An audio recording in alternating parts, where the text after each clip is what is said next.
But also, and this is the main point I'm trying to make, your unconscious dictates the way you feel.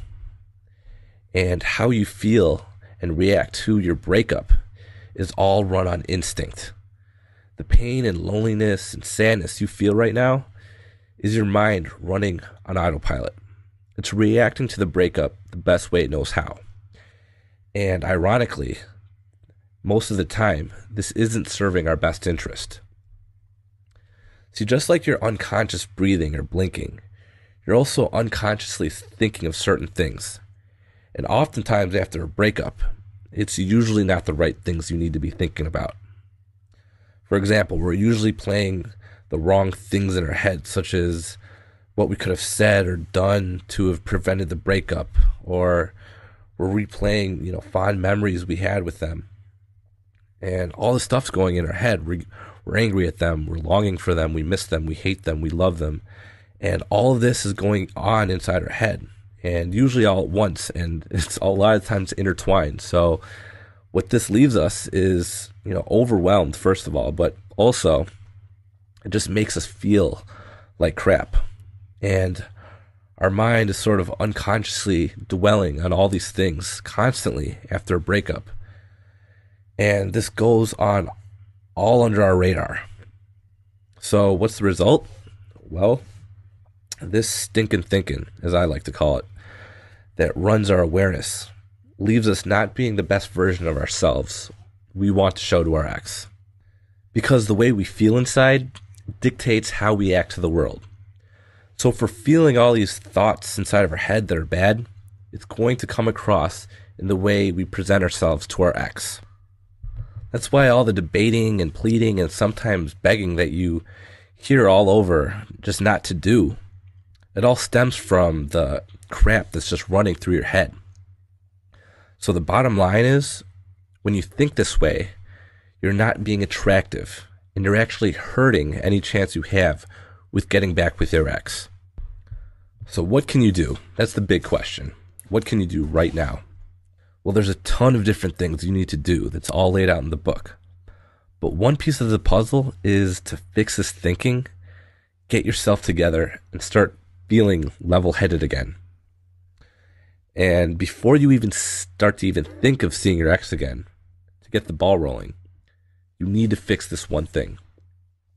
Because if you can fix this nutty stuff that's running inside of your head, a lot of the other essential pieces to the puzzle will naturally fall into place. And we cover a lot more of this stuff in the book. So what I want you to do is try your best at being very conscious of your thoughts. Separate yourself from them and really try to take an objective stance on your situation. This might sound strange, but look at your thoughts as separate from who you are. You are not your thoughts. Just be aware of the things that's going on inside your head. And always ask yourself if what you're thinking is bringing you closer or further away from becoming the person your ex was initially attracted to.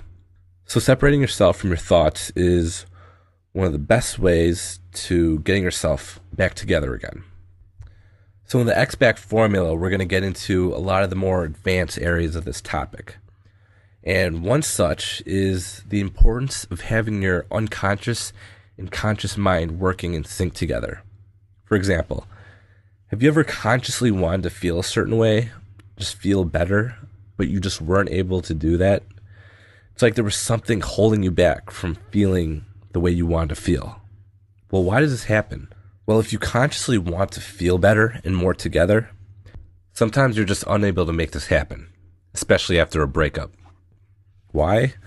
Well, you may consciously know you want to feel a certain way, but if your unconscious mind isn't on board, it's going to assist you by serving its own agenda, which may be contrary to your goals. I discovered a simple method called the unconscious blueprint technique that brings your unconscious mind in sync with how you want to feel and act after a breakup.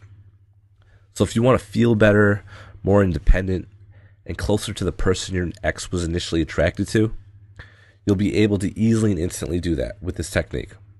But we get into all the details of that in the book. So I hope this lesson was helpful, and I hope you took away a few things that you could start putting into practice right away. But out of all of this, the main point I hope you get from all this is to just start getting your butt out of the house and get moving. And just start acting. Whether it's from the X-Back formula or any other resource you can find out there, just start moving. Because a reality you're going to have to come to grips with is time isn't on your side. Because the longer you wait, the harder it is to get back with your ex. So read on down below. We have a lot more helpful stuff for you. And we have customer testimonials. And a lot of the questions you have might be answered in our FAQ. So I hope to talk to you guys soon. Take care. Bye-bye.